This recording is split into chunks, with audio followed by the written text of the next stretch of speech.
And next, we're going to talk about three things we learned. Head over to Pro Soccer Talk. We have three things we learned on each Premier League game. Nick, Andy, and I give our expert analysis on every single game of the season. And I'm going to start with you, Nick. What did you learn from week 2 in the Premier League and heading into week 3? What kind of impact do you think that will have, the lesson you've learned? Yeah, so granted, remember that Man City won, but the two Manchester sides and how they reacted to being rusty, to having leg problems, everything that you expected from them extra week. I just have so many questions about Ole Gunnar Solskjaer. Just so many questions. You saw Pep Guardiola after the win over Wolves talk about, hey, this is kind of what I expected. We needed the young legs like Phil Foden to carry us. And, thank goodness we have Kevin De Bruyne, but that was a tough game and we got through it. But he was very brief and almost like too crusty about it, whereas Solskjaer was almost like, well, let me make it was almost an energy of excuses, if that makes sense. Both best players for both of those teams were KDB and Bruno Fernandes, and for whatever reason, Fernandes had 5 key passes. Like, his heat map was a lava lamp against Palace, but Rashford was awful, Martial was awful, and they both went 90 minutes. So I don't know, maybe it's just that they were dreadful and they're two very good players. But for me, the difference between the two teams is City has a system to lean on, and I'm not sure Solskjaer has a system. And I don't know. He's had his moments where I've had to bite my tongue. I just don't believe in him. And I'd be interested to see what Donny van de Beek says, because he's had Eric Ten Hag for a few years, and I imagine there's a bit of a difference there. Yeah, I know we all love some nostalgia, and that's the main reason Solskjaer was hired in the first place, to get Man United out of a hole on a caretaker basis. But they did so well, they kept him on. But I read somewhere here in England during the week that realistically, if you look at it, if he was a free agent as a manager and all 20 Premier League clubs, how many of the 20 Premier League clubs would hire him to be their manager? Apart How from many Man would United. interview him? Yeah, I don't think he even gets an interview for the majority of that. And he's only at Manchester United because of what he did in the past. Granted, let's not forget, he did the job that was asked to do in his first full season, got him into the top 4. A lot to be said about that. But, it's interesting to see the reaction from Man United fans already. I mean, Jadon Sancho isn't going to solve their problems as much as they want Ed Woodward to go out there and sign endless checks.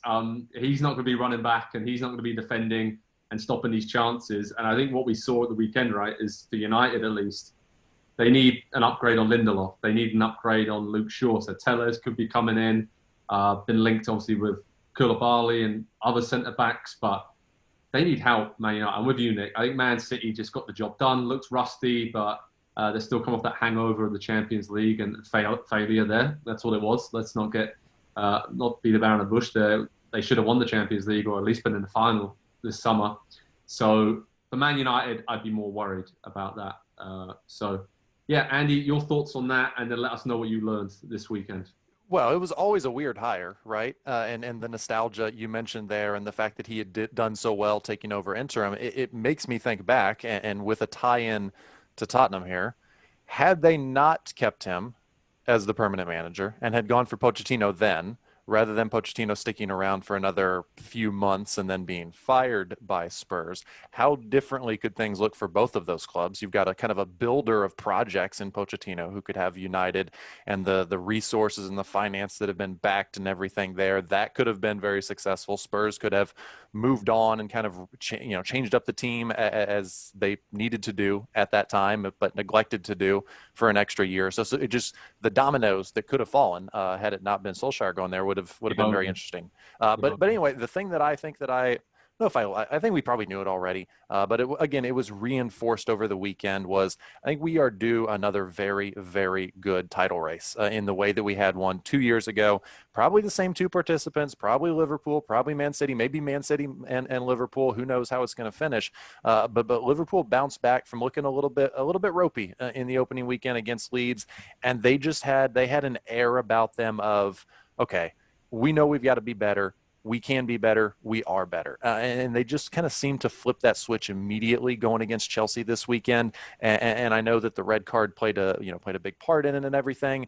But I look at Sadio Mane, the form that he is in to start this season, the three that they've got up top, they can lean on any one of those guys for an individual game or for a month at a time. How many clubs have one player like that? They've got three of them up top, and so they can rely on that. And I like what Nick said there about Guardiola talking after the game on Monday.